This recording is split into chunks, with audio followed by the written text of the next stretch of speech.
కామారెడ్డి జిల్లా బాన్సువాడ నియోజకవర్గంలో సంక్రాంతి సంబరాలు ప్రారంభమయ్యాయి. సంక్రాంతి వేడుకలు వచ్చాయంటే రైతునగర్ గ్రామం అందరికీ జ్ఞాపకం వస్తుంది. విదేశాల్లో ఉన్నా ఎక్కడ ఉన్నా అందరూ సంక్రాంతి పండుగకు తన సొంత గ్రామానికి చేరుకుంటారు. 3 రోజుల పాటు సాగే ఈ సంక్రాంతి వేడుకల్లో ఓ కుటుంబంలాగా భోజనాలు చేస్తారు. ఆటలు పోటీలు నిర్వహించి గెలిచిన వారికి గిఫ్ట్లు అందజేస్తారు. రకరకాల పిండి వంటలు భోజనాలు చేసుకొని వాటిని ఆస్వాదిస్తూ ఆడుతూ పాడుతూ ఉత్సాహంగా సరదాగా పండుగలు జరుపుకుంటున్నారు. జన్మభూమి చారిటబుల్ ట్రస్ట్ అనే సంస్థని 2013లో ఏర్పాటు చేయడం జరిగింది.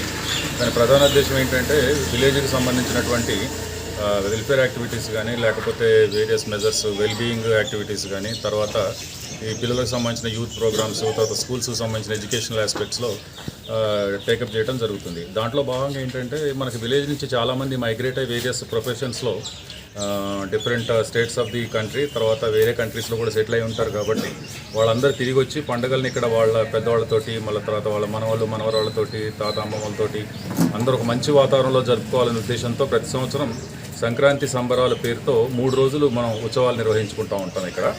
దాంట్లో భాగంగా యువకులకి గేమ్స్ తర్వాత పిల్లలకి గేమ్స్ క్రికెట్ కావచ్చు లేకపోతే వాలీబాల్ కావచ్చు కబడ్డీ కావచ్చు చిన్నపిల్లలకేమో ఈ లెమన్ అండ్ స్పూన్ కావచ్చు తర్వాత musical chair tug of war పిల్లలకి రంగోలీలు తర్వాత ఇవన్నీ కూడా యాక్టివిటీస్ పెడతా ఉంటాం. దానికి తోడు ఈ ఈవినింగ్ ప్రతిరోజు కూడా కల్చరల్ యాక్టివిటీస్ మన పిల్లలు ఎక్కడ వాళ్ళకి సంబంధించిన వాళ్ళకి ఇంట్రెస్ట్ ఉన్నటువంటి దాంట్లో కల్చరల్ యాక్టివిటీస్ 2 days చేయడం జరుగుతూ ఉంటుంది.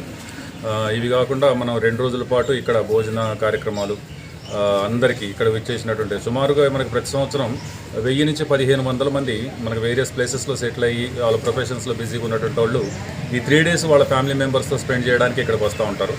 దాంట్లో భాగంగా ఈ సంవత్సరం కూడా అదేవిధంగా సుమారు ఒక 1500 మంది 1000 నుంచి 1500 మంది మనకి ఇక్కడ రావడం జరిగింది. ఈరోజు ఉదయం భోగి మంటలతో మనం కార్యక్రమాన్ని మొదలు పెట్టుకున్నాం. భోగి మంటల్లో సుమారు 1200 మందికి వాళ్ళు పార్టిసిపేట్ చేసినారు. 20-25 ప్లేసెస్లో భోగి మంటలు వేయడం జరిగింది. ఈ భోగి మంటల కార్యక్రమం అయిపోయిన తర్వాత ఇప్పుడు గేమ్స్ ఉంటాయి, తర్వాత ఈవినింగ్ కల్చరల్ యాక్టివిటీస్ ఉంటాయి. దాని గెలిచినటువంటి వాళ్ళకి బహుమతులు ఇవ్వడము తర్వాత వేరియస్ సర్వీసెస్లో ఉన్న వాళ్ళకి ప్రోత్సహించి వాళ్ళని సన్మానం చేయించడము ఇటువంటి కార్యక్రమాలు మనం టేకప్ చేస్తూ ఉంటాం. అందులో భాగంగా ఈ సంవత్సరం కూడా అందరూ వచ్చి ఇక్కడి నుంచి ఈ టైం స్పెండ్ చేసుకోవడానికి వచ్చారు.